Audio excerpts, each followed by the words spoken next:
Now, let's meet our two illustrious MCs. Dr. Robin N. Koger is Dean of the College of Engineering at North Carolina A&T State University and a professor of mechanical engineering.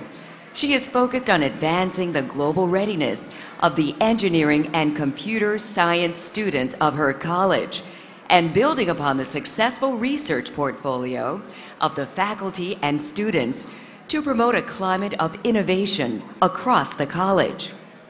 Dr. Kendall Harris is Dean of the Roy G. Perry College of Engineering and a professor of mechanical engineering at Prairie View A&M University. He is committed to having his college rank among the global leaders in engineering education, research, and service. He supports enriching student research experience with real-world applications through the many funded projects focused on threats to homeland security. Ladies and gentlemen, please welcome Dr. Robin Koger and Dr. Kendall Harris.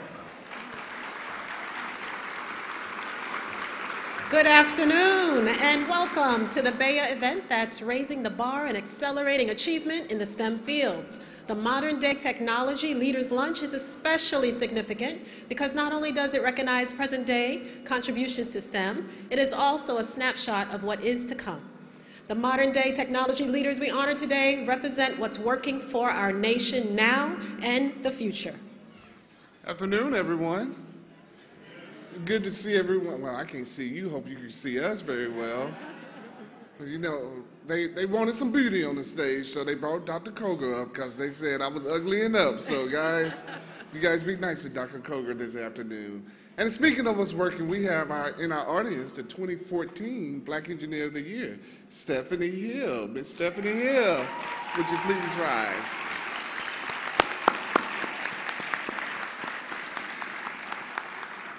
Congratulations to you, Ms. Hill. The honor is well deserved. Now, we have several other BEYA winners, both present. Some was honored last night at our Trailblazers Emerald Award, as well as in those who have won in the past. With those previous as well as the present BEYA winners, please stand.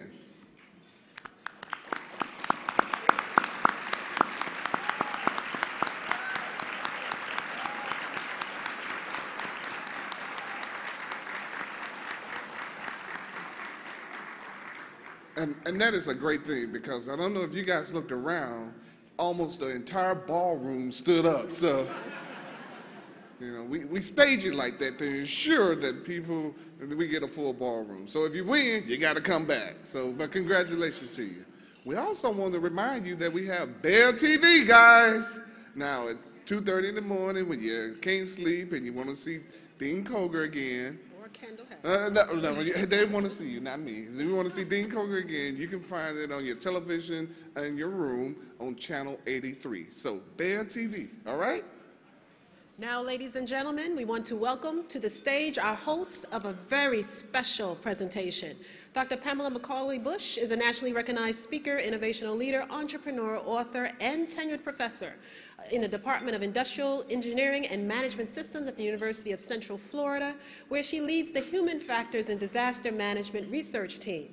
Mr. Tony Watson, co-chair of CCG's Alumni Association, has 40 years of experience in high technology. As a naval officer, he spent 30 years operating submarine nuclear power plants, including commanding nuclear submarines. Here they are.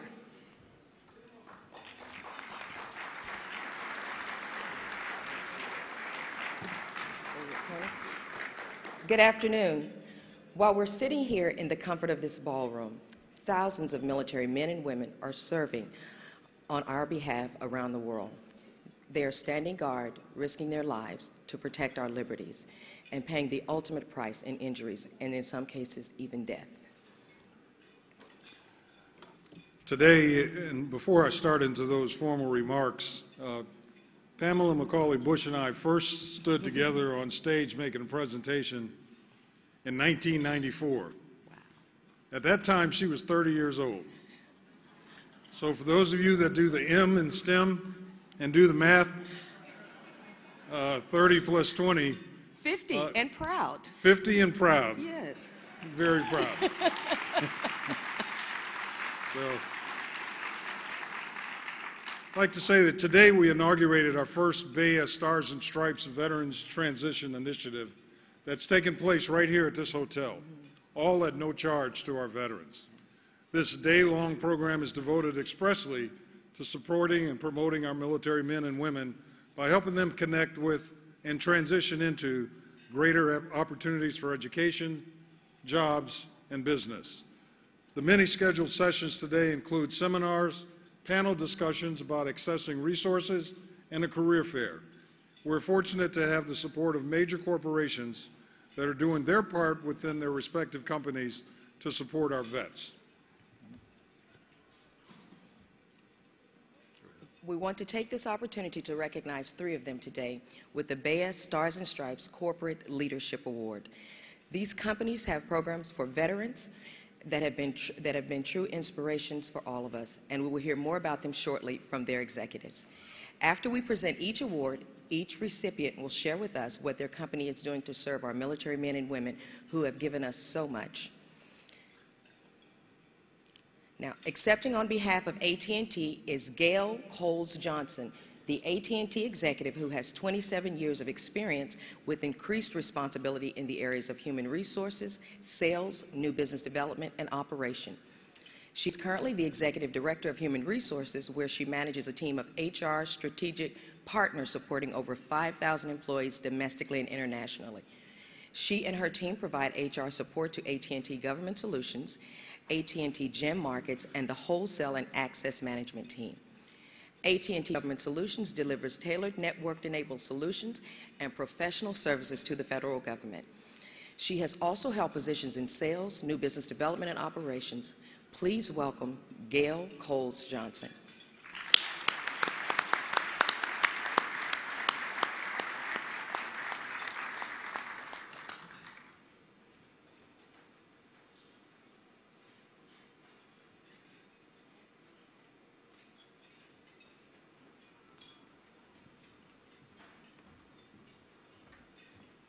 Good afternoon.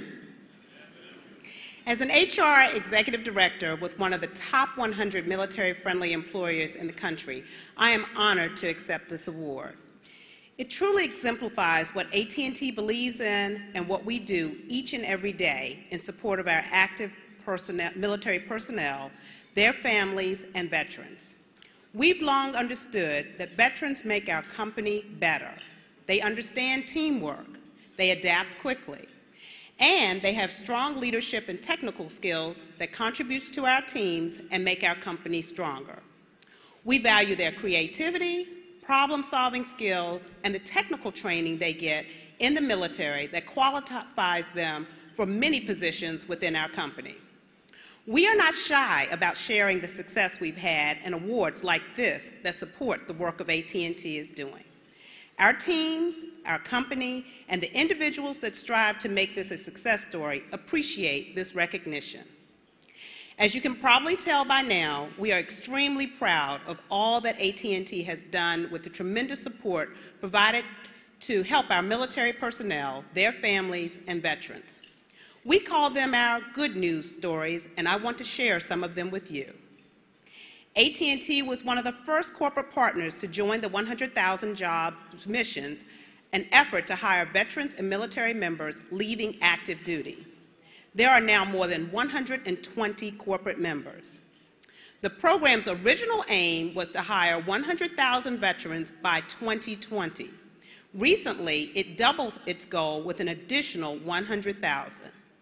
As of third quarter 2013, nearly 93,000 military veterans have been hired. I think you think that deserves an applause.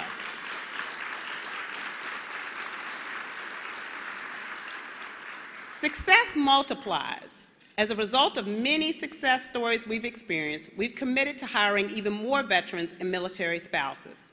That's why we've doubled our corporate goal of hiring veterans over the next 5 years to 10,000 military personnel, families, and veterans. We hire veterans using our military attraction team, our leadership development programs, Veterans Employee Resources Group, and Careers for Vets program. Those are composed of people that military personnel, their families, and veterans can connect with and who understand the possibilities of a career with AT&T. Our military attraction team lets veterans know about job openings in the company and help them clarify some of the military terms on their resume before they submit them. AT&T also posts job openings on more than 30 websites that reach veterans and their families. Our leadership development program is used to recruit military talent. We work with our Veterans Employee Resource Group that also attracts talent with its more than 7,000 members to assist in this initiative. AT&T has partnered with J.P. Morgan Chase and the 100,000 Job Missions to create the Veteran Talent Exchange. We launched a military spouse career site for portable and virtual careers across our U.S. locations and share testimonials from our military spouses' employees. At AT&T, we pride ourselves on doing whatever is necessary to serve those who serve us, from making charitable donations, sponsoring events, and helping with job placement to maintain policies that support reservists when they are called to active duty. We are especially thrilled that GI Jobs magazine has named AT&T to its list of most military-friendly employees for 9 years in a row. That deserves an applause.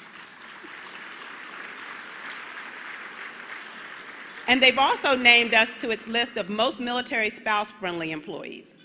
That says to us that we're doing it right, and so does this award. To all the companies out there who have made this commitment through your words and deeds to help the men and women of our military, we salute you. Thank you.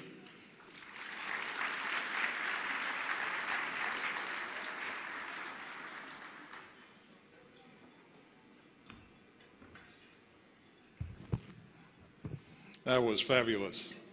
By the way, you've heard the phrase, if you see something, say something. Let me modify that just a little bit for today. If you see a veteran, thank a veteran. And do so more with just saying thank you for your service. A company that continues to rebound and regain its status as an American automotive icon. General Motors is also leading the way for veterans.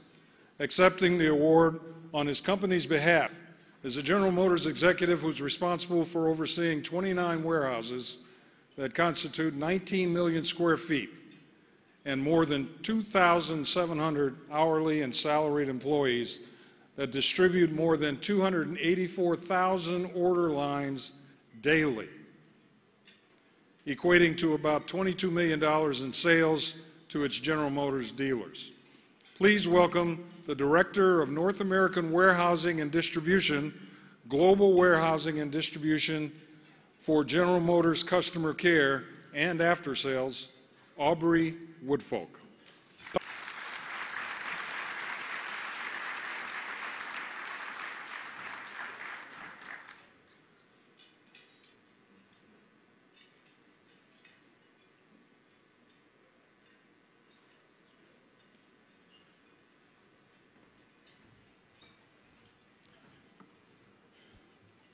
Thank you, Admiral Watson. Now, on behalf of the entire General Motors team around the world, thank you to the Black Engineer of the Year Award for this prestigious Business Leadership Award.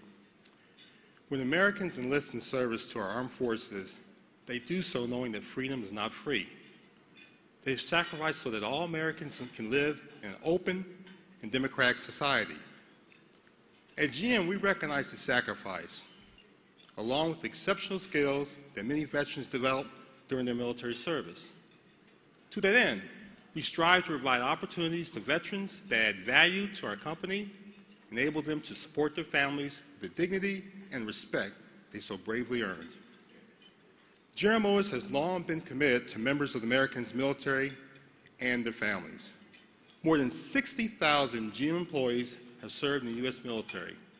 Today, we employ nearly 5,000 veterans, including former Chairman and CEO Dan Ackerson, United States Naval Academy graduate.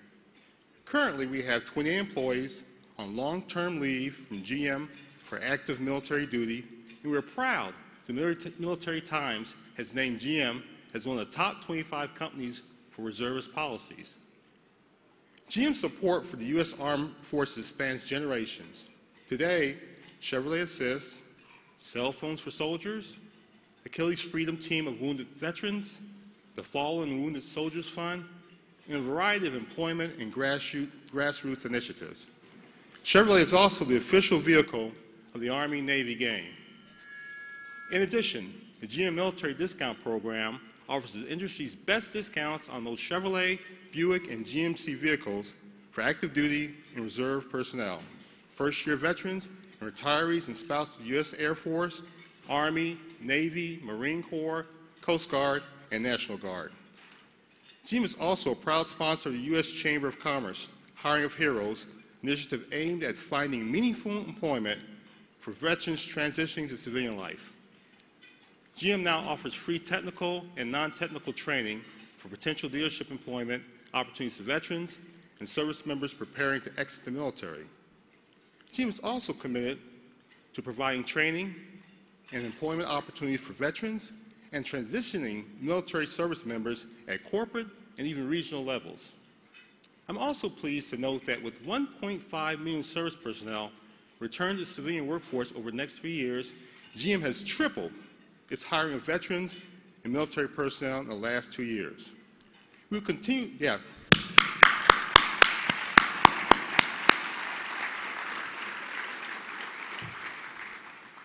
We will continue to support progressive engagement opportunities like Hiring Our Heroes in years to come. Finally, let me note that the Buick Achievers Scholarship Program, which Buick and General Motors Foundation launched in 2011, gives special consideration to students who are military personnel, veterans, and their dependents, as well as women and other minority groups. Buick Achievers provides scholarships to 1,100 students annually from across the country who demonstrate excellence in the classroom and the community, and who lack the financial resources to attend college. Since 2011, Buick and GM Foundation have awarded more than $16 million in scholarships. At General Motors, we recognize and deeply appreciate the unparalleled resource of knowledge, experience, and enthusiasm that our military veterans embody and employ. It is our great honor to provide opportunities that reward their bravery and sacrifice, that support their families, and that add enormous value to our company. On behalf of the entire General Motors team, thank you for this tremendous honor, and thank you for everything you do. I'm going to go off script for a second, because there's something important I want to share with you. I'm the executive over my division when it comes to Veterans Affinity Group. And one of the things we continue to do is charge ourselves to be mindful of why we do what we do. And our goal and our desire is to make sure we never ever have to hear a serviceman or a servicewoman say goodbye to their children. We want them to start saying goodnight. Because the greatest sacrifice that adults put on this life, sometimes children are the ones that have to bear that burden. So let's charge ourselves to give those servicemen and servicewomen an opportunity to start saying goodnight. Thank you so much.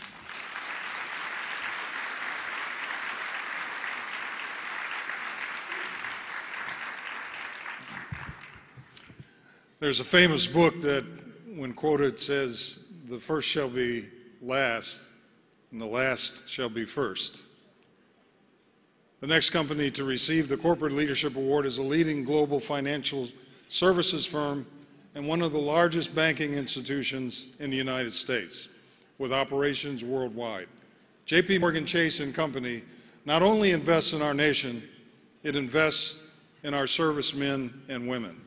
Here to accept the award is the woman who leads J.P. Morgan Chase's efforts to develop and implement a comprehensive firm-wide strategy to assist members of the military, veterans, and their spouses, particularly in the area of employment, housing, education, and philanthropy. Maureen Casey oversees the firm's Office of Military and Veterans Affairs that drives, amongst other initiatives, the 100,000 Jobs Mission, as it's called, a commitment with other companies to hire 200,000 veterans by the year 2020. And the Chase Home Awards Program, which is a commitment by the firm to award 1,000 mortgage-free homes to deserving veterans through its nonprofit partners. Please welcome the Managing Director of Veterans and Military Affairs for J.P. Morgan Chase & Company, Maureen Casey.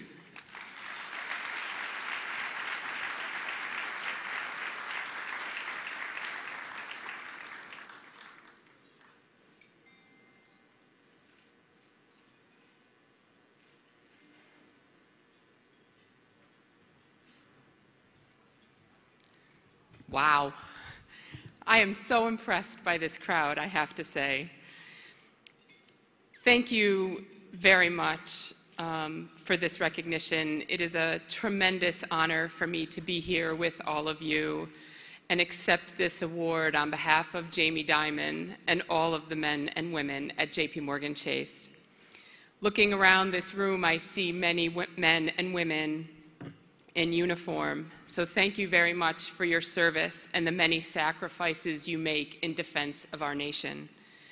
I also see many people and organizations that have provided tremendous support to our men and women in uniform. Thank you for your continued effort and collaboration in making a difference for service members, veterans, and their families. Almost 3 years ago, J.P. Morgan Chase launched several programs aimed at helping our nation's veterans and transitioning military families. We focused on three main areas: employment, housing, and education. At the heart of everything we do is the underlying principle of helping position veterans and their families for long-term success. I'm not going to talk about all of our programs, but I want to touch on a few highlights.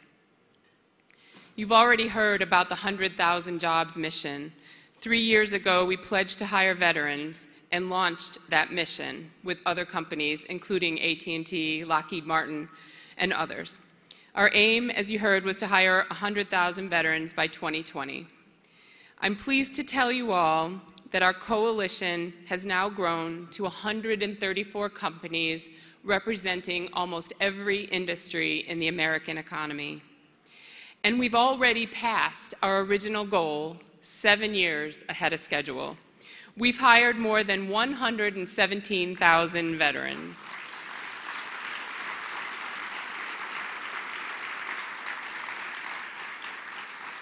And we have doubled that commitment for the next 100,000.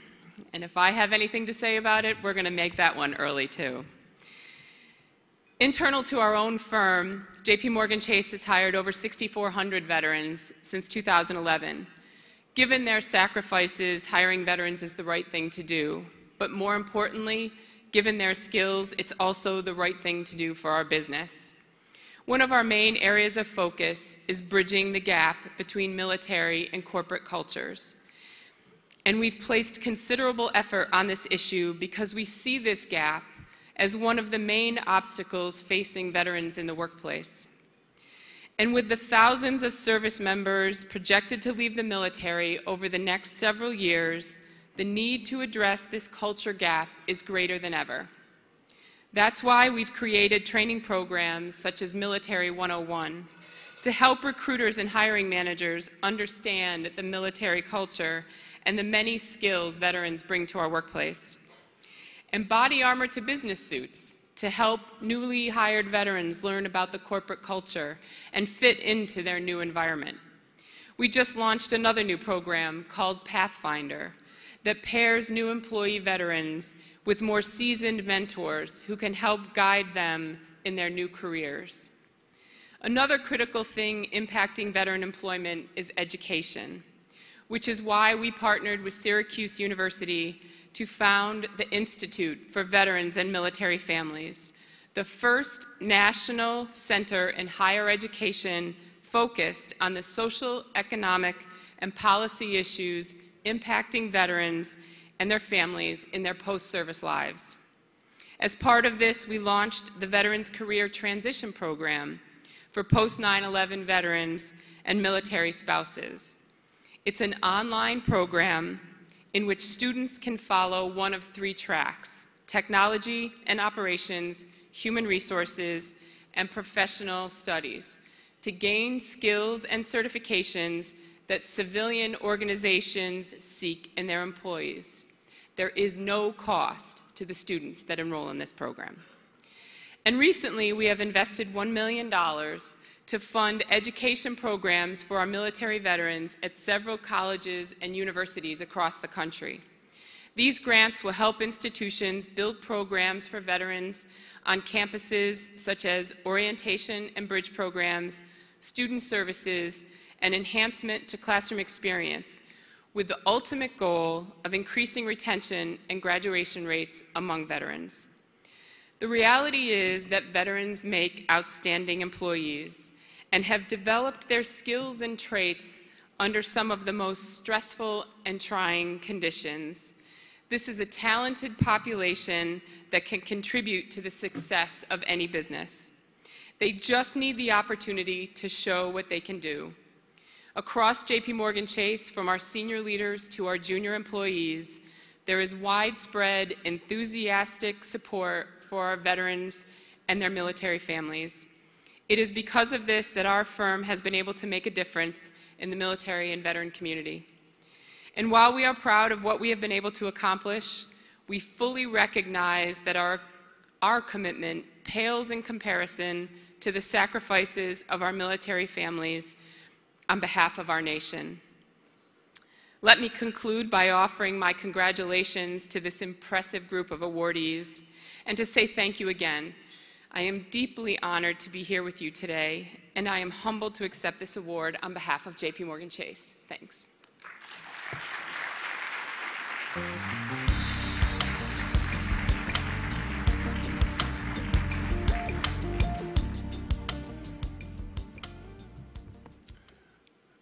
Thank you, Maureen.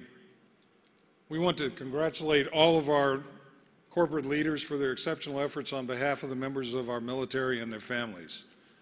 Now it's my pleasure to introduce a retired general who wore the cloth of our nation for more than 40 years as a soldier, including service as the inaugural commander of the United States Africa Command and now president of Centel Corporation in Alexandria, Virginia.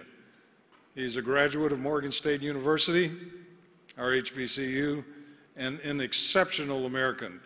This man has been to war, he's done it all, and he's committed himself to giving back.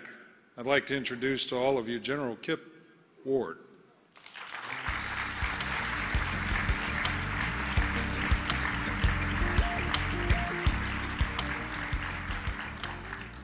Well, good afternoon, ladies and gentlemen. It is indeed a pleasure to be here, and a hearty congratulations to all of our recipients of the inaugural BEYA Veterans Business Leadership Award. As a military veteran of over 40 years of service and speaking on behalf of the millions of veterans and their families who benefit from the thoughtful, innovative, and committed programs you created on our behalf, we thank you. To those veterans in the audience who took the oath to defend this nation on behalf of all Americans, I want to ask you to please stand up and let those here recognize and acknowledge your service.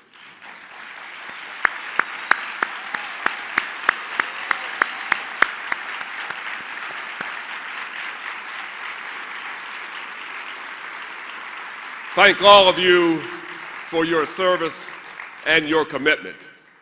Before I go on, we're at the BEYA program here, and I know you understand what it is that this program is about, engineering.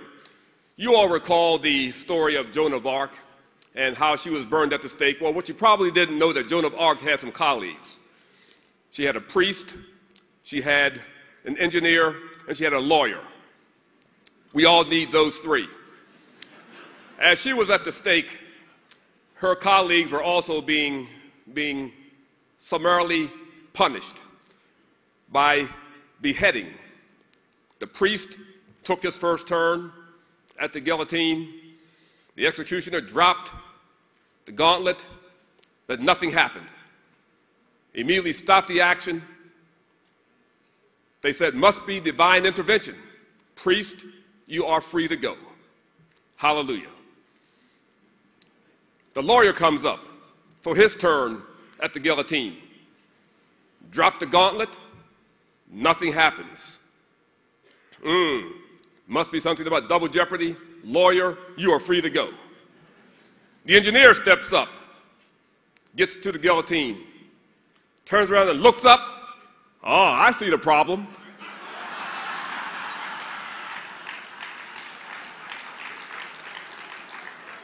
Engineers, we love them, we love them, we love them.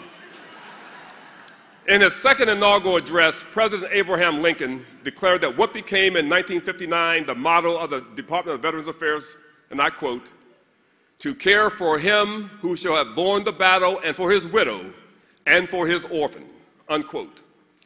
We as a nation owe it to those veterans. All gave some gave all. It is entirely fitting then that we recognize those organizations that embrace our veterans, not with a handout, they don't need that, not with a hand up, they don't need that either, but rather a handshake as these companies welcome them aboard in their organizations to start their second careers.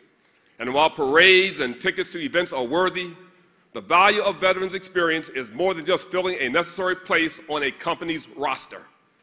The value of the veterans' experience brings to the workplace men and women who have become experts in science, technology, engineering, and math, that entire STEM environment. That's what this conference and this BEYA STEM experience is all about. Those who drive nuclear submarines have to know well the engineering aspects of nuclear power plants. Those who jump out of airplanes on our behalf must understand the physics of math and flight situations to ensure that wind speed and direction are gauged properly so we don't land in trees. But after this basic training and this learning was achieved, they also learned what it means to be courageous and committed to each other and to our nation. So to General Motors, JP Morgan Chase, and AT&T, we thank you for the creative programs that embrace our brave men and women, at the same time reminding all of our nation's businesses that you are getting a very good deal in this package. You are benefiting from the collective character, technical, and leadership learning that your veterans bring to the table. When you embrace this underutilized national resource of leadership experienced professionals, you get people with a can-do attitude who don't stop until the job is done, into the night, into the next day, the next week, and so on. They will get the job done for you. They don't need a handout. They don't need a hand up. They just need a chance to show you that they can get the job done for you. Those of you involved with this BEYA STEM experience for the very first time, you are in for the time of your lives. We call this an experience, not just an event, because you will become immersed in a sea of interactivity that will challenge your senses and your position in life. You may think you knew a lot until you interact with achievers who are working on developing an entire new world, from big data analytics to automobile design to the physics of sound that enables you to see and hear your pop and rap and video. And yes, even enhancing that great Motown sound so that when you hear the Temptations, it takes you to new heights. So enjoy the experience, make contacts, develop relationships, because they really do lead to great jobs, and those jobs come not from the passing of your resumes from one another to a computer, but in having someone recommend you to a colleague because they know you are a great person with even greater potential. That's where this BEYA experience will benefit you for life.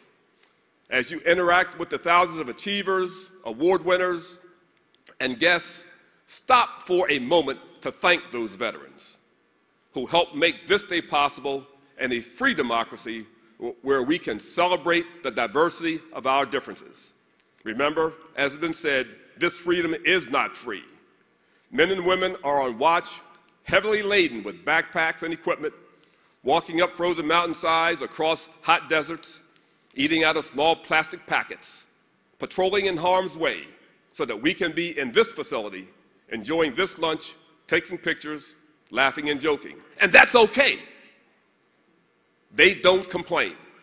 They took an oath to defend that freedom for you, for me, for our children. So when you see them in the hallways and on the highways, on the street or on the job, please thank your veterans as we thank you for allowing us to serve and for allowing us to continue to be all that we can be. Thank you very much.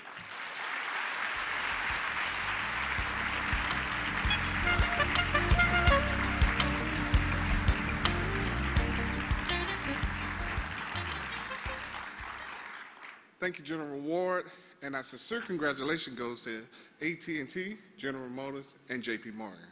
Now, lunch is going to be served, but don't go far because we're going to work you straight through this. So no breaks, keep it quiet, eat quietly, because we're going to keep going. So enjoy your lunch.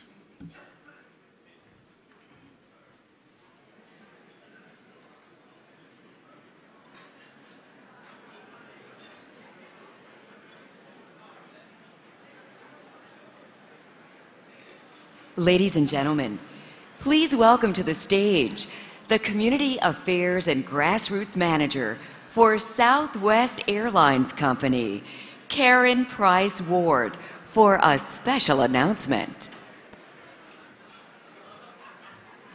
Hello, everyone, and congratulations to all of the honorees. This room is a wow factor. And Southwest Airlines, the official airline of the Black Engineer of the Year Awards, is pleased to provide 2 round-trip tickets to any of Southwest Airlines' 96 cities across the country in 41 states. The airline tickets, they have no blackout dates, they have no restrictions, and they are valid for 1 year. And as an extra benefit, we're going to allow your luggage to fly free with you. Also, Southwest Airlines is delighted to call Dallas, Texas, our home base. Now we need to find a winner. And so we need some cooperation, specifically at table 51. If you are at table 51, I would ask you to please stand up and check the rear right leg of your chair for a dot. If you have the lucky dot, table 51, one person will be the winner of the 2 round-trip airline tickets. Did you find it? Well, congratulations. Wonderful. Congratulations, and someone will meet you. Thank you.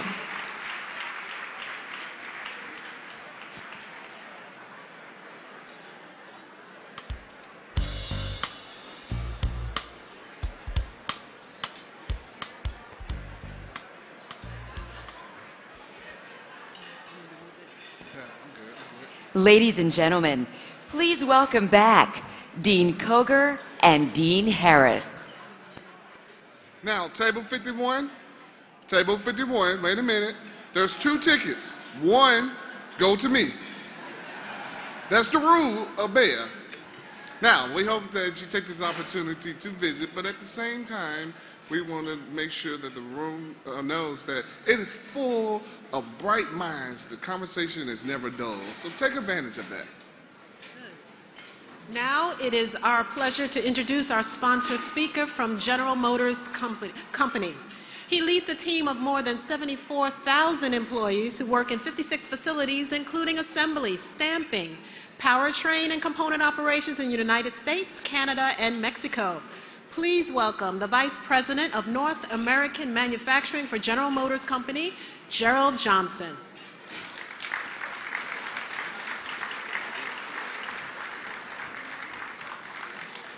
Good afternoon. Thank you, Dean Koger.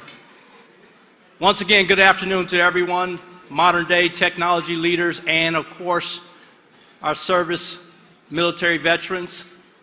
Today, I'm honored to be here on behalf of General Motors to recognize this year's outstanding modern-day technology leaders. Special thanks to Dean Koger and other academic leaders who are committed to raising the bar and accelerating achievement in a world that flies higher and moves faster with every passing day. Around the world, there are now nearly 3 billion internet users and more than 1.5 billion smartphone subscribers. That means technology and innovation are not only moving faster, they are rapidly accelerating. Did you know it took 74 years from the time the telephone was invented until it reached 50 million users? It took about half that time, 38 years, for radio. It took only 16 years for the personal computer, and it took only 1 year for Twitter.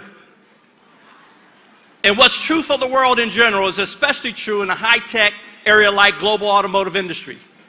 Today's auto industry is witnessing an explosion of innovation unseen since the earliest days of the horseless carriage.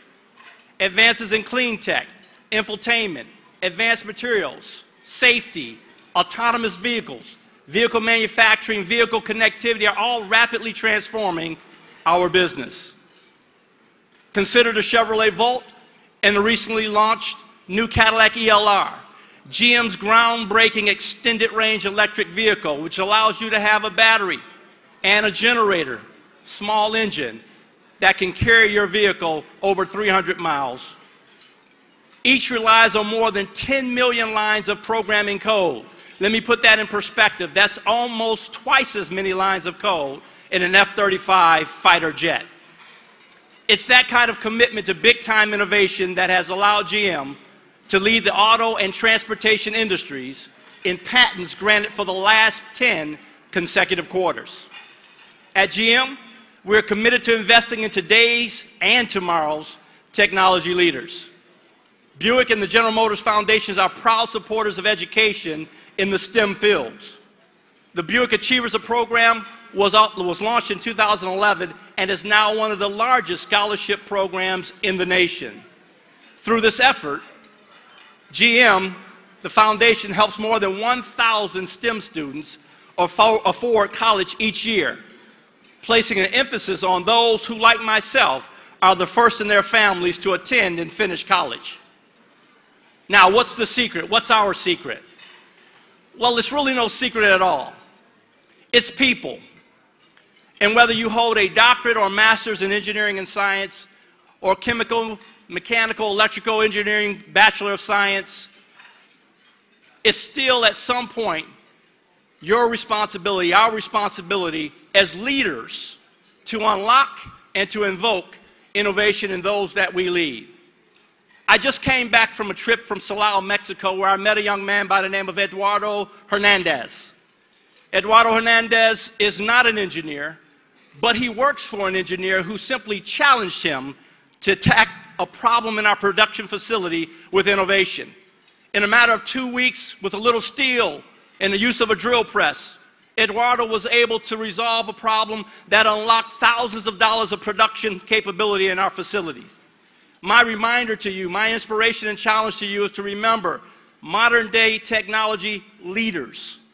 Not just leaders in our research and in our fields, but leaders of people. Because the greatest innovation in technology still rests atop our shoulders. And the greatest impetus for creativity still rests inside our ribcage. Now, Eduardo will not win a Nobel Prize. He won't even be invited to be a keynote speaker at the Modern Day Technology Leaders Conference. But his innovative thinking, and more importantly, the challenge that an engineer gave him to solve an important problem, made a difference, improved the process, and is worth recognition. Once again, what's the secret? The secret is people. And that's why I'm especially proud to recognize 3 of GM's own engineers who are being honored here today: Victor Ekanem, Lynetta Moss, and Albert Petties. Along with all the honorees we recognize today, Victor, Lynetta, and Albert represent the single most important element of any successful technology venture: people, leading people. Because as fast as technology moves today, it is still people who drive the kind of innovation that moves our world forward. So once again, on behalf of the GM team around the world, let me say congratulations to all this year's modern day technology leaders. Thank you for your creativity, your tenacity, your commitment, and your leadership. Make our world a better place. Thank you.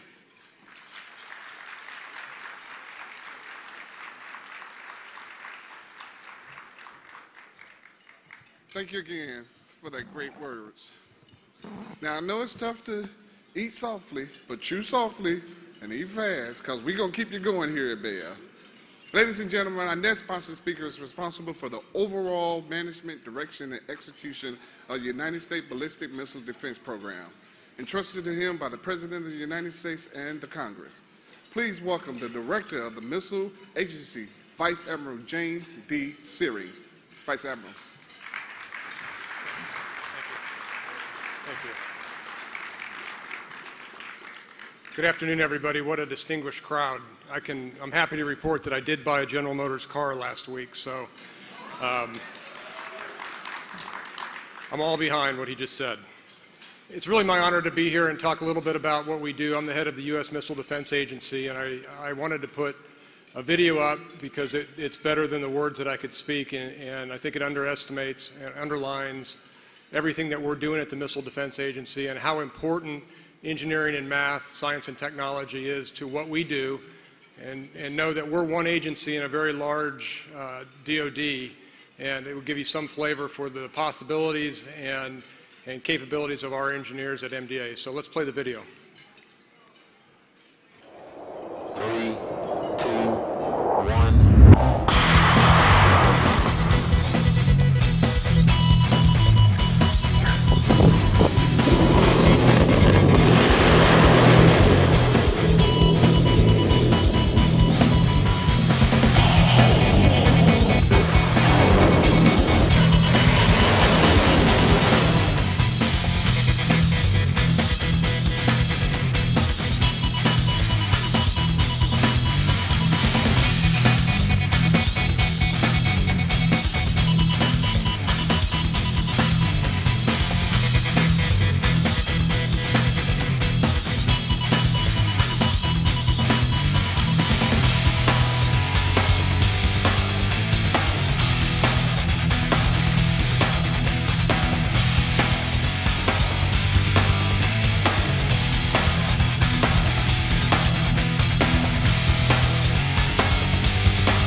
Thank you. When my 10-year-old son doesn't want to do his homework, I play that video, and he gets busy again.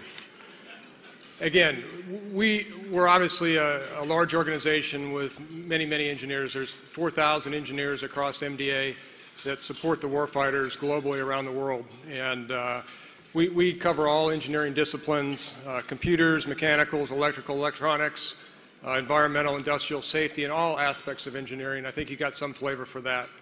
We're located around the country at various sites, but more importantly, we're part of a larger organization that supports the warfighters around the globe. And frankly, it's an honor to serve them, and it's an honor to serve you every day. I can say that from the men and women of the agency. And again, if you're considering a career in engineering or science and technology, please look at the Missile Defense Agency or any other parts of DoD that do what we do. Thanks again.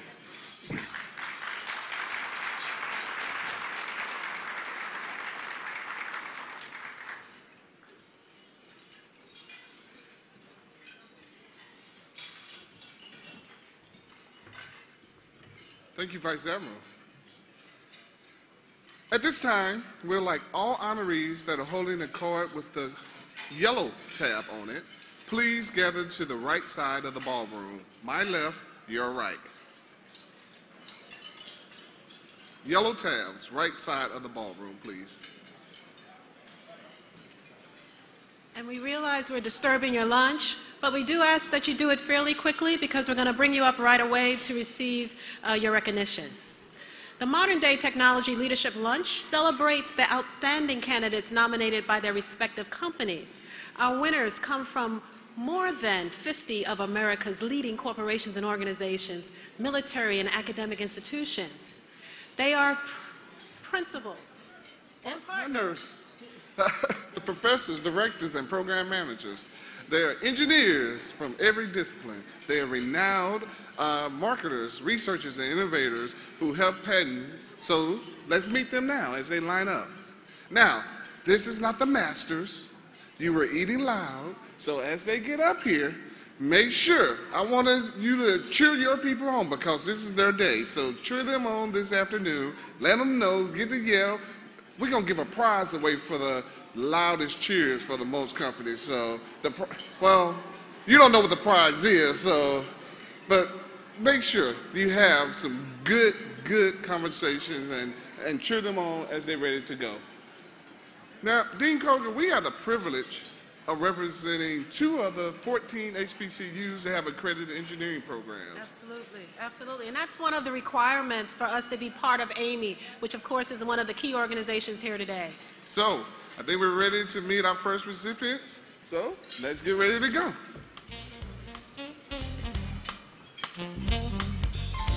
Blaze Baker, General Dynamics Advanced Information Systems.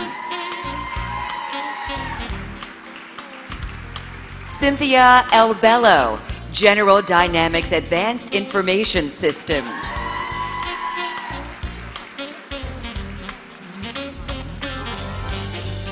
Adrian Alexander, Missile Defense Agency.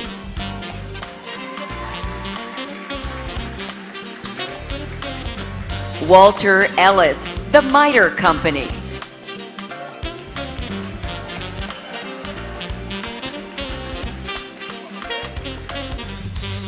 Michael Carpenter, General Dynamics Land Systems.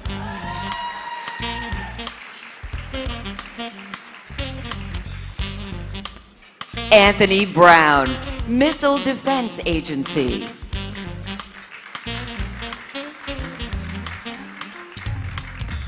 Kenneth Campbell, Lockheed Martin Corporation.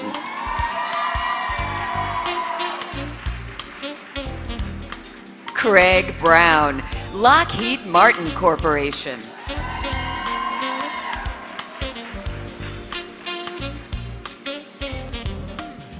Norvi Accorley, General Dynamics. Matthew Brown, Lockheed Martin Corporation. Andrew Bullard, Lockheed Martin Space Systems Company. Marcus Dawson, Lockheed Martin Corporation. Atherton Carty, Lockheed Martin Aeronautics. Isaac Ackridge, ComEd and Exelon Company.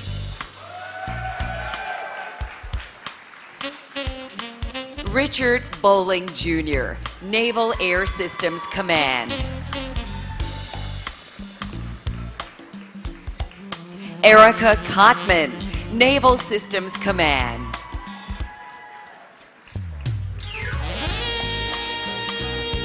Yoku Biduado, Baltimore Gas and Electric.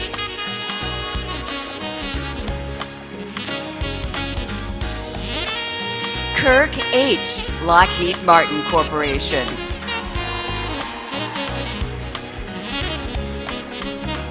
Ronald Bass, Lockheed Martin Corporation.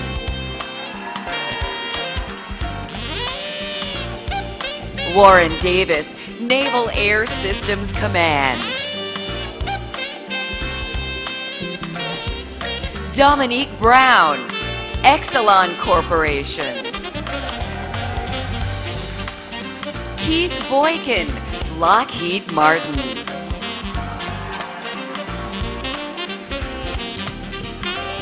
Tiona Elam, Exelon Generation.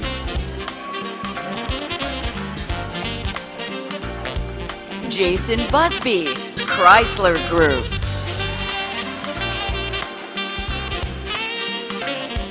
Victor Ekinem, General Motors Baltimore Operation. Shawnette Adams, Northrop Grumman Corporation. Cheryl Moo Young, Accenture.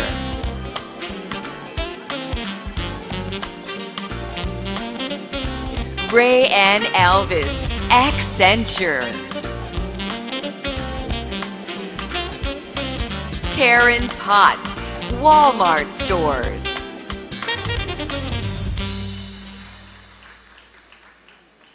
Takesha Champion, Exelis.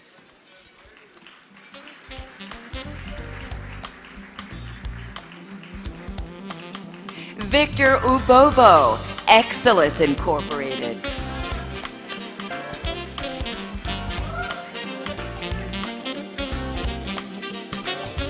Major Kwame Boating, Engineer, U.S. Army.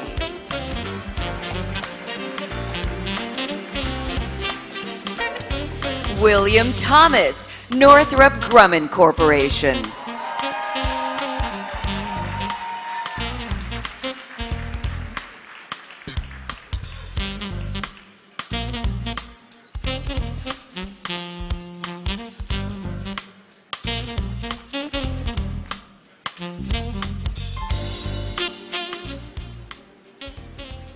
One more applause for all the yellow recipients.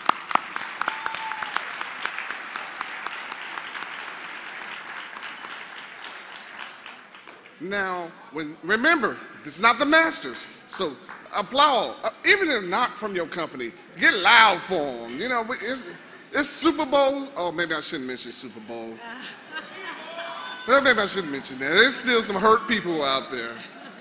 I still can't find Omaha. Y'all will get that joke later. Y'all will get that one later. Y'all will get that one later. At this time, we'd like all those honorees holding a green card to please gather to the right side of the ballroom. My left, your right.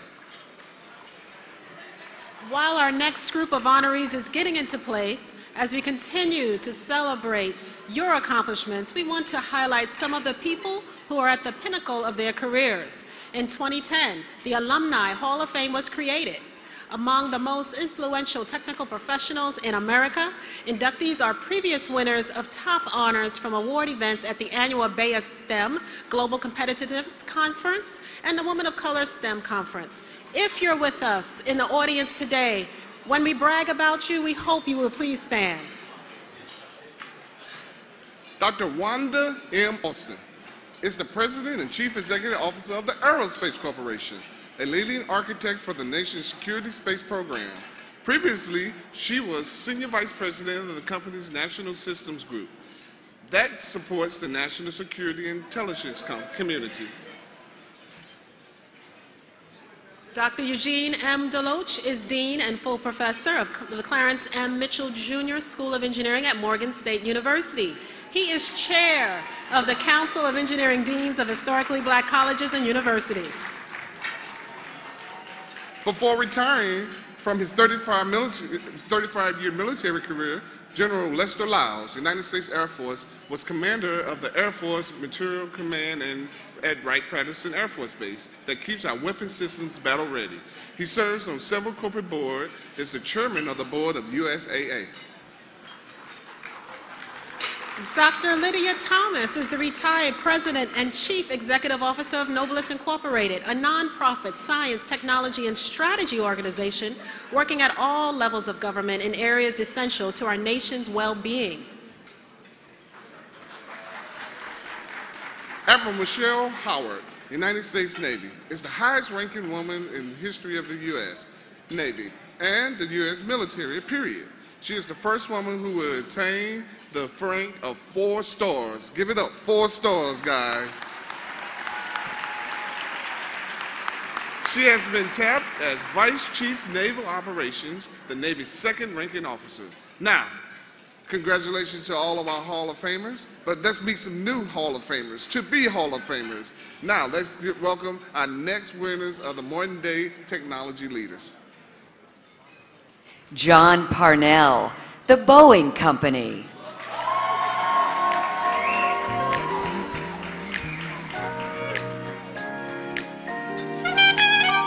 Carmen Fernandez, General Dynamics Land Systems. Tolulope Fiangelo, General Dynamics Electric Boats. Quentin Harris, Lockheed Martin.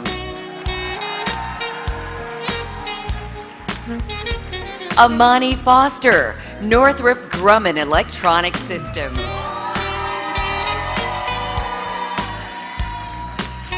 Serena Kennedy, the MITRE Corporation.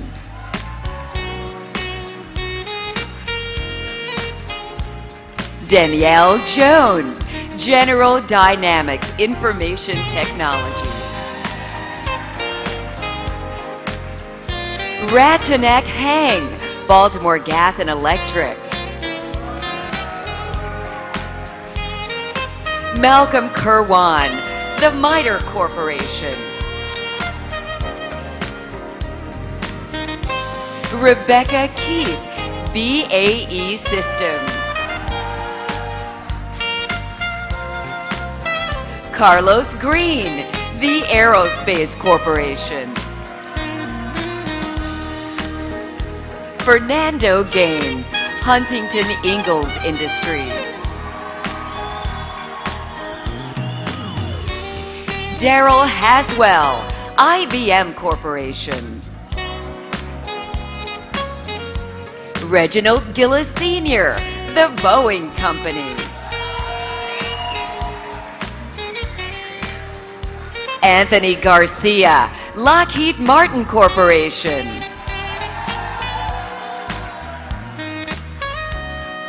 Alice Golson, U.S. Coast Guard.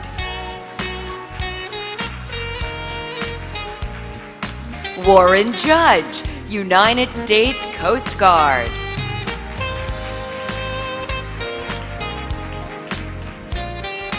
Nina Jones, Raytheon Company.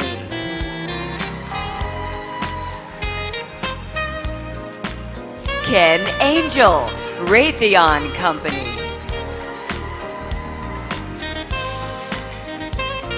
Ryan Johnson, Lockheed Martin Corporation. Tia Fenoy, Naval Air Systems Command. Stanford Goss, Naval Air Warfare Center. Tia Furr, Lockheed Martin.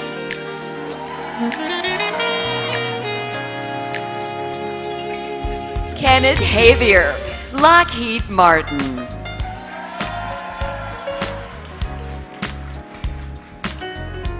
Vincent Hodges, Northrop Grumman.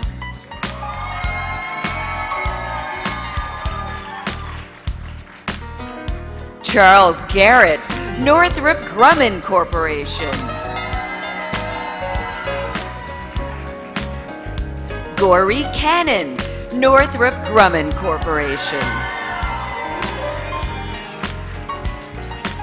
Tashika Hussein, Lockheed Martin Corporation. Lennox Jackson, Lockheed Martin Aeronautics. Kimberly Grubb, Huntington Ingalls Industries. Vincent Kirk, Raytheon Space and Airborne Systems. Brandon Horton, Huntington Ingalls Industries. Ted Johnson, Exelon Corporation.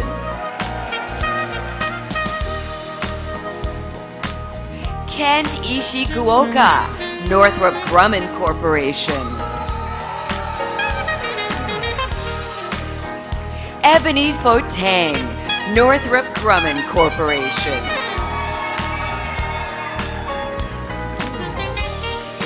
Serena Johnson, Lockheed Martin Corporation. John Green, U.S. Army Corps of Engineers. Wes Gavins, Booz Allen Hamilton. Nina Beatty, Booz Allen Hamilton.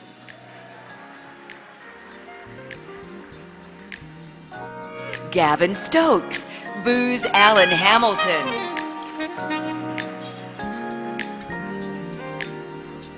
Sean Wilson, Booz Allen Hamilton. Vincent Holloway, Booz Allen Hamilton.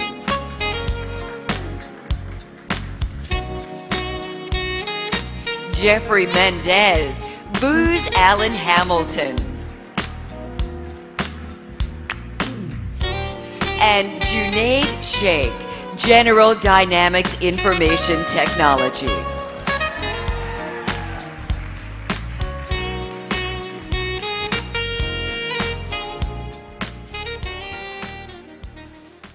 I tell you, these are going to be morning leaders. Man, their handshakes are like grips up here. They're ready for it. At this time, we invite our honorees holding from Group 3, the red color, together on the right side of the ballroom. While they're lining up, let's highlight some more of our members of our Alumni Hall of Fame. Again, if you're a Hall of Famer and you're in the audience, please rise when we pay tribute to you. Linda Gooden is retired Executive Vice President of Information Systems and Global Solutions for Lockheed Martin Corporation. Under her leadership, IS and GS has remained the top provider of information technology service to the U.S. government for the last 18 years and expanded its government IT business into international markets. With his illustrious 30-year IBM career, Rodney Atkins, Senior Vice President of Corporate Strategy for IBM Corporation, leads the continuous transformation across IBM and developing strategies for a new era of computing, new markets, and new clients. As Navy N6 Director of Space Systems, Information Warfare Systems, Command and Control Systems, and Modeling and Simulation, Vice Admiral Walter J. Davis, U.S. Navy retired, directed the Navy's $3.5 billion IT budget. He currently serves on the board of ComNexus. Vice Admiral Melvin G. Williams, Jr., who you may have seen today, U.S. Navy retired, is the former commander, U.S. Second Fleet. He currently serves as the Associate Provost for Military and Veterans Affairs at the George Washington University. General Johnny Wilson is a retired United States Army four-star general who served as Commanding General of the United States Army Materials Command. He is the National Chair of the Stars and Stripes Alumni Committee. Angela Barbie Hatter is Director of Global Design, Business Operations for General Motors Company. She has been responsible for overseeing engineering organizational structure, staffing, and future growth strategy worldwide. Now, you guys ready for some more? Remember, cheer everyone on, even if it don't even work for you, because this is their celebration. There we go. Let's meet our next group. Shadrach Orero, Exelon Constellation. Brian Lewis, General Dynamics Information Technology.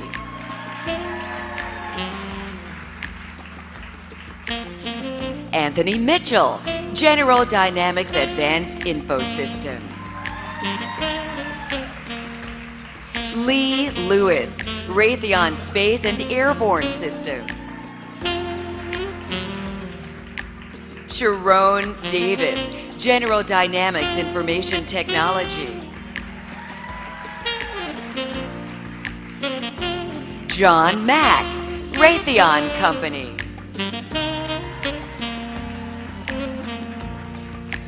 Ray Moyer, Exelon Generation.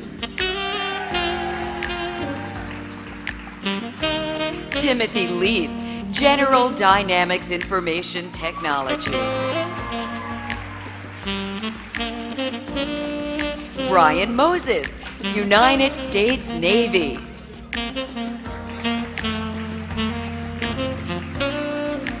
Dorvell Offord, ComEd, an Exelon company. Emmanuel Peen, BAE Systems. Nigel Moses, Lockheed Martin Space Systems Company. Michael Liu, General Dynamics. Cedric Mann, the Aerospace Corporation. Hervé LeBlanc, Corning Incorporated.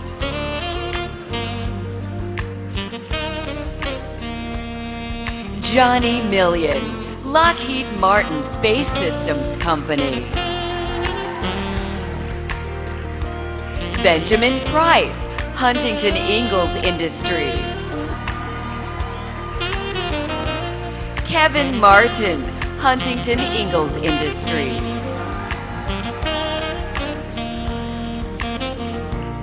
Derek Maxey, Lockheed Martin Missiles and Fire Control.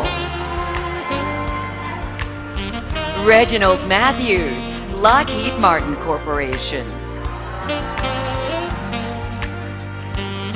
Arthur Pemberton, Lockheed Martin Aeronautics. Dana Powers, Lockheed Martin Aeronautics. Albert Petties, General Motors. Simonetta O'Riordan Aja, Northrop Grumman Corporation. Angel Perez, Naval Air Systems Command. Maurice Patterson, Naval Air Systems Command. Arthur Wokoye, Naval Air Systems Command.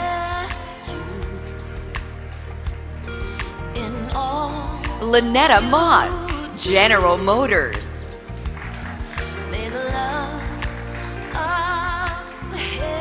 Tyrone Moore, U.S. Air Force. Reena Patel, Northrop Grumman Corporation. Arthur Okotete, Northrop Grumman Corporation. Victoria Pearson, U.S. Air Force Elgin. Dominic Luminello, Lockheed Martin Corporation.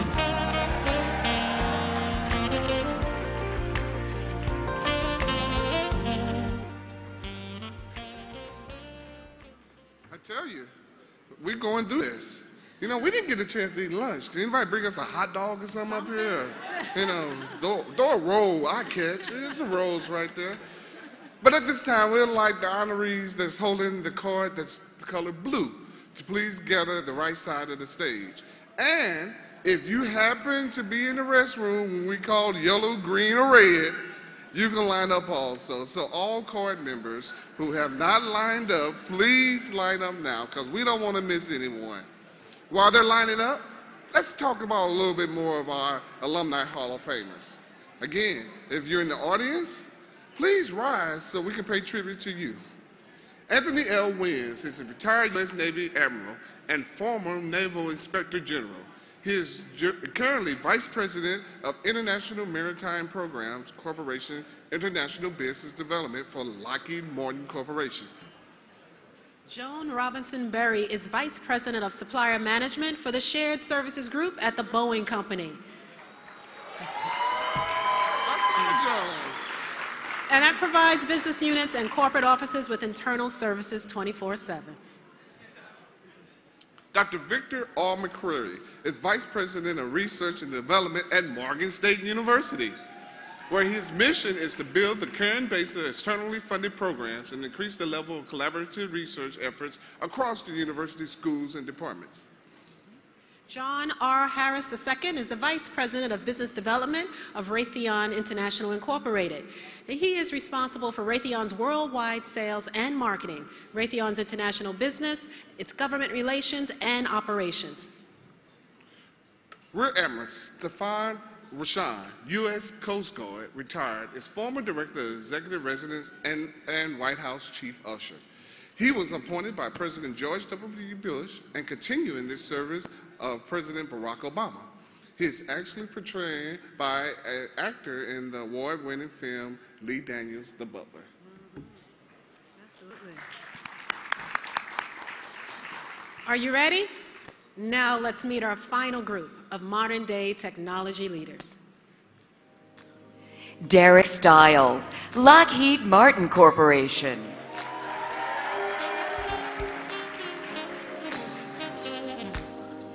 Andrea Vela, General Dynamics. Willie Williams Jr., BAE Systems. Gerard Skinner, General Dynamics.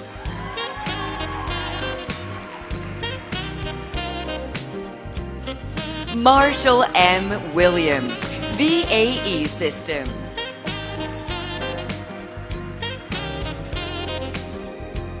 Prakash Subramaniam, the MITRE Corporation. Derek Williams, Pico and Exelon Company. Deborah White, Lockheed Martin Corporation. Monet Wilson, Naval Air Systems Command. Shalana Sue Grimm, Baltimore Gas and Electric. Roy Townsend Sr., Huntington Ingalls Industries. Vaughn Walston, Huntington Ingalls Industries.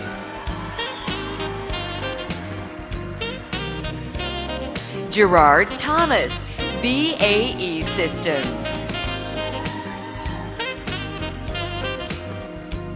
Lonnie Sneed, Naval Air Systems Command. Christopher Shugbun, Corning Incorporated. Marcus Washington, Chrysler Group.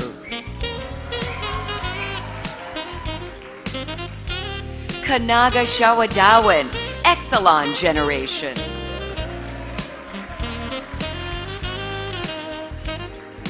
Graylin Wimberly, Department of Defense Joint Strike Fighter Program.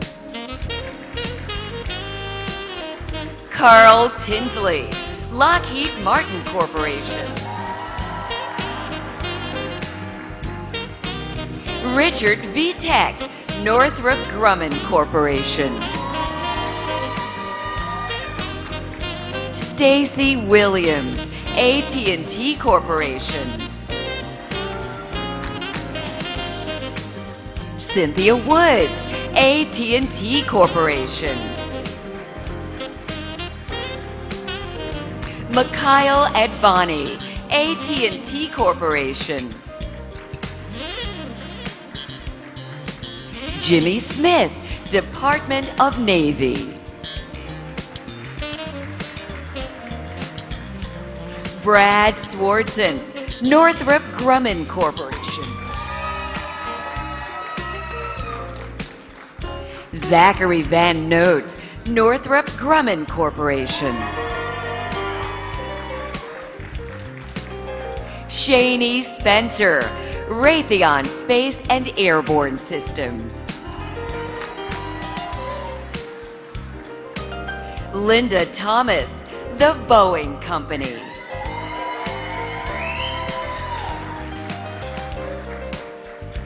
Amaka Oji, Air Force Petroleum Agency.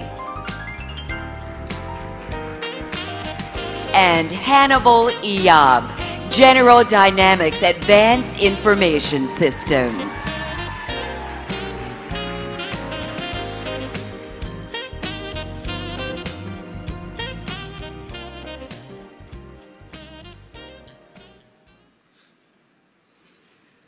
Please join us in offering a sincere congratulations to all of our winners.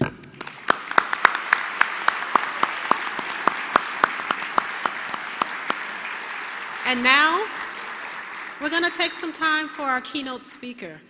Dr. Wanda M. Austin is one of the most accomplished women in the aerospace industry. As the President and Chief Executive Officer of the Aerospace Corporation, she is responsible for the leadership of this leading architect of the nation's national security space programs with nearly 4,000 employees and annual revenues of more than $850 million. Dr. Austin is internationally recognized for her work in satellite and payload system acquisition, systems engineering, and system simulation. Please join us in welcoming Dr. Wanda M. Austin.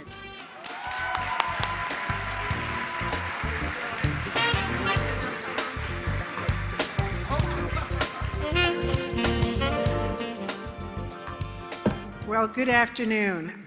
You cannot be in this room and not be totally inspired by what we have just experienced. So I hope you'll join me in giving our winners one more round of applause.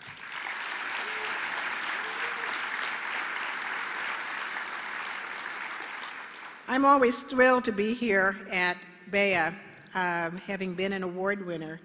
And one of the reasons why I like getting here is because it's an opportunity to celebrate our winners, to be inspired, to rub shoulders with people that you don't often get the opportunity to rub shoulders with.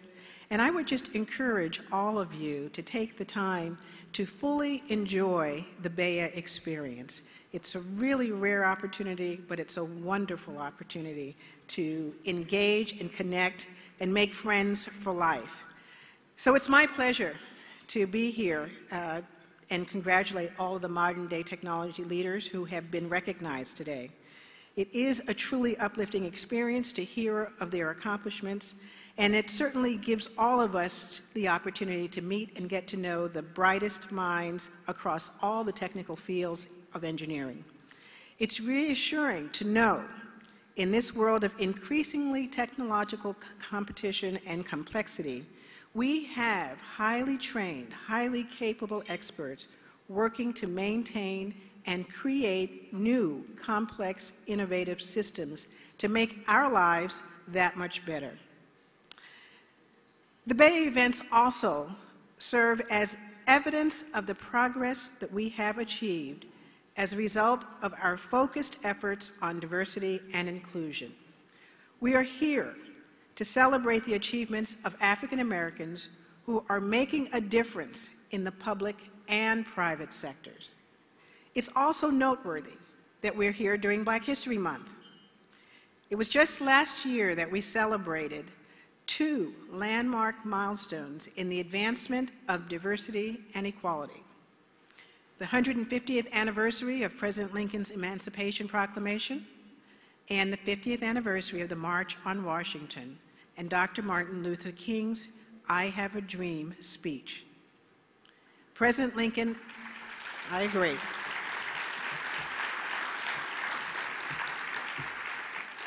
President Lincoln and Dr. King and the many others who heard their call and joined their struggle broke down the barriers and made the pathway to success easier to navigate for those of us who came after them.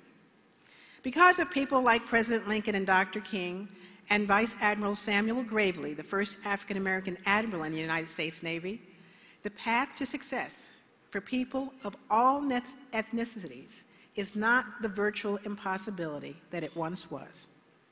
The barriers that used to be in place are largely diminished.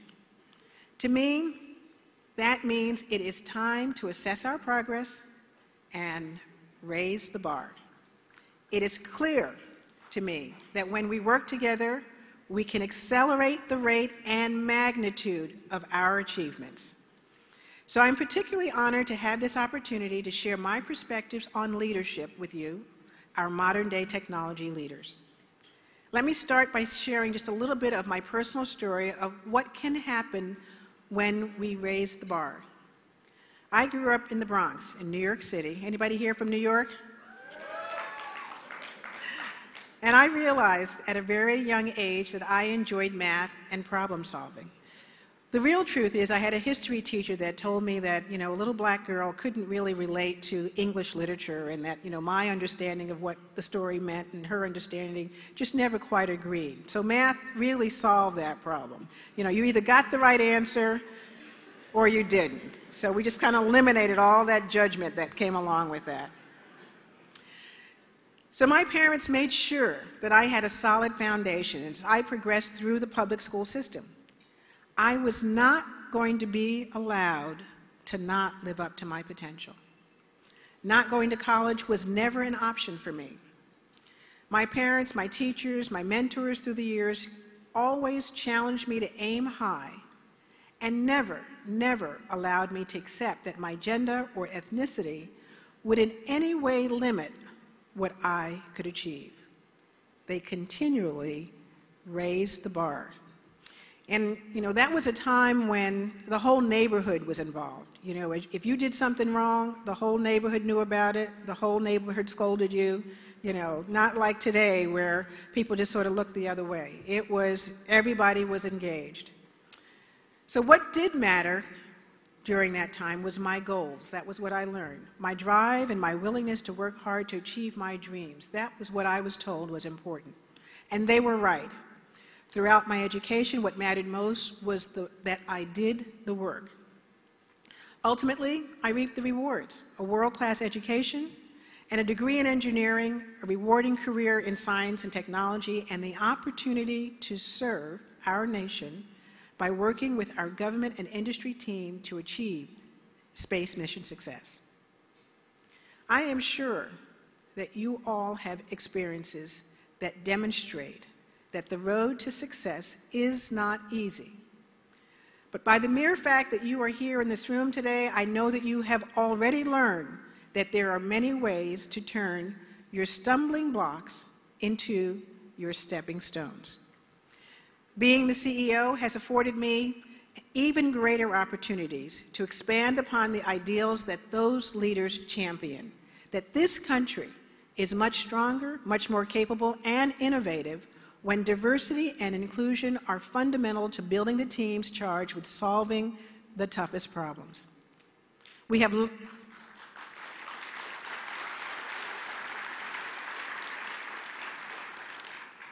long since learned and proven the truth that teams having members from differing backgrounds, cultures, and philosophies can examine a problem from multiple viewpoints simultaneously, broadening the options for determining the best solution.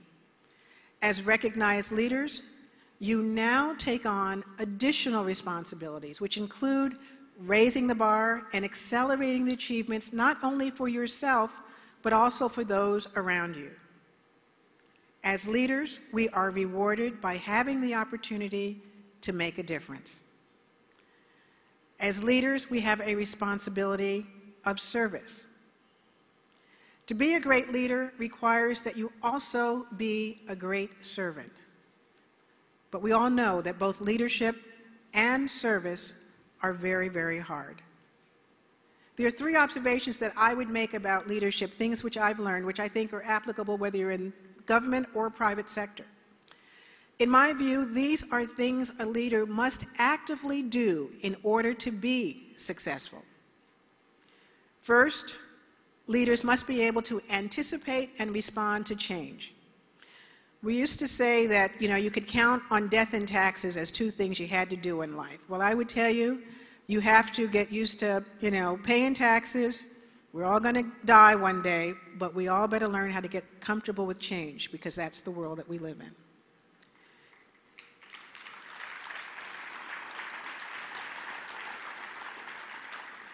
Second, leaders must prepare physically and mentally to determine the way forward, to execute the actions that are necessary to achieve the goal.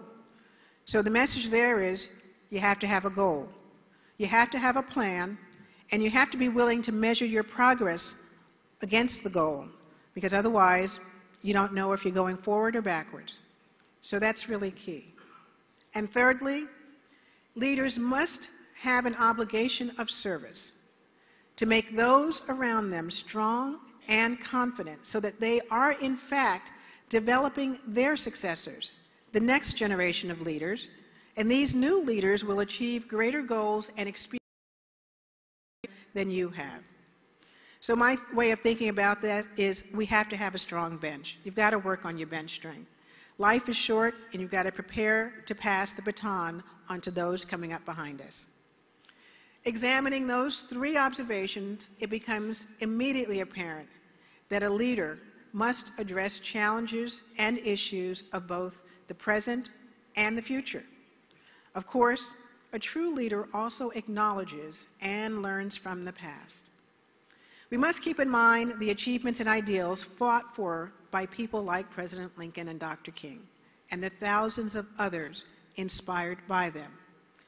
We must keep them fresh in our memories, not only to commend what they did, but to ensure we don't lose what's been gained.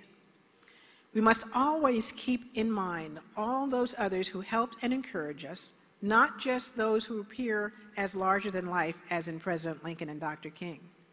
It's essential that we remember those who helped us to success by delivering a well-timed pat on the back or a swift kick or a word or two of encouragement to further us along the path. We owe a huge debt to our parents and our families, our friends, our significant others, teachers and colleagues, who did two important things simultaneously. They cheered us on, and they wouldn't let us quit. Because of them, we have led interesting lives, contributed to society in a myriad of ways, and can come together to celebrate the truly remarkable achievements of our colleagues, just like we're doing here at BEYA. However, also because of those who supported and encouraged us, we have a great responsibility, a duty to perform. We must ensure that the ideals of those who came before us and the gains that they made are not forgotten. Even more importantly, we have a duty to ensure that the career path that we have chosen is a known option for those who are coming up behind us. We had help, so now we must help. It is incumbent on us to not simply expect that our companies and our organizations will fulfill their legal and ethical obligations to diversity and inclusion in the workplace, but that we ourselves cheerfully accept the crown of role model and mentor.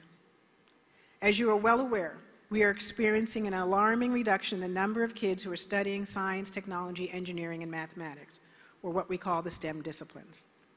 While there seems to be a number of reasons for this, research has shown that having positive role models and mentors is critical to helping students choose to pursue careers that require a solid STEM foundation.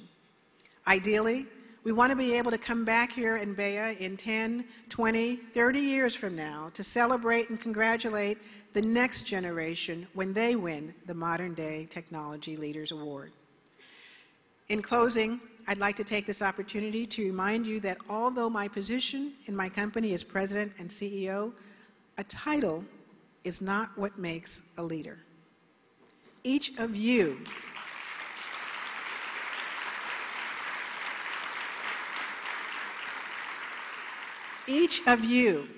in your home, in your community, and in the workplace are leaders.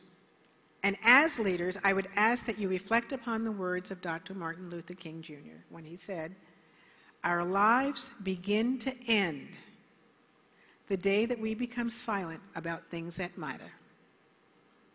Our lives begin to end the day that we become silent about things that matter. As leaders, we must address the things that matter. We must embrace change. We must develop a plan and be willing to serve as leaders in every dimension. We have to value diversity and work hard to ensure that everyone, everywhere, is afforded the opportunity that this great nation can provide. Once again, congratulations to the 2014 Modern Day Technology Leaders, and remember to keep raising the bar. Thank you.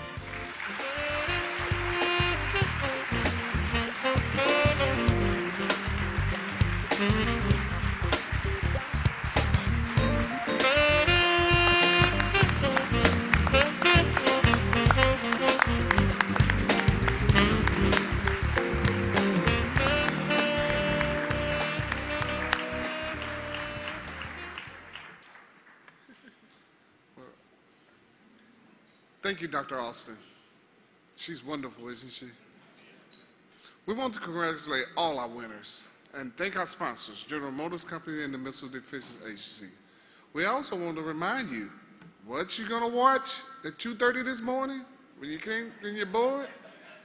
BEYA TV, channel what?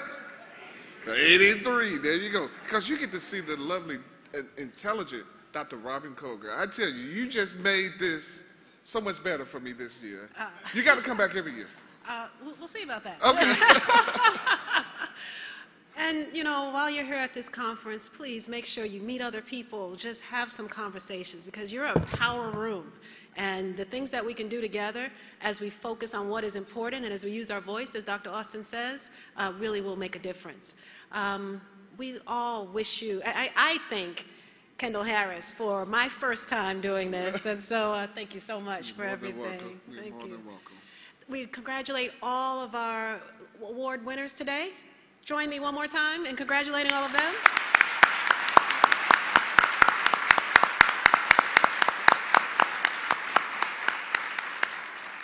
And we really wish you all enjoyment of your rest of your BEYA experience. There's nothing like it, is it? Nothing like it. Thank you. Thank you very much and have a great BEYA experience. Good afternoon, everyone. Good afternoon.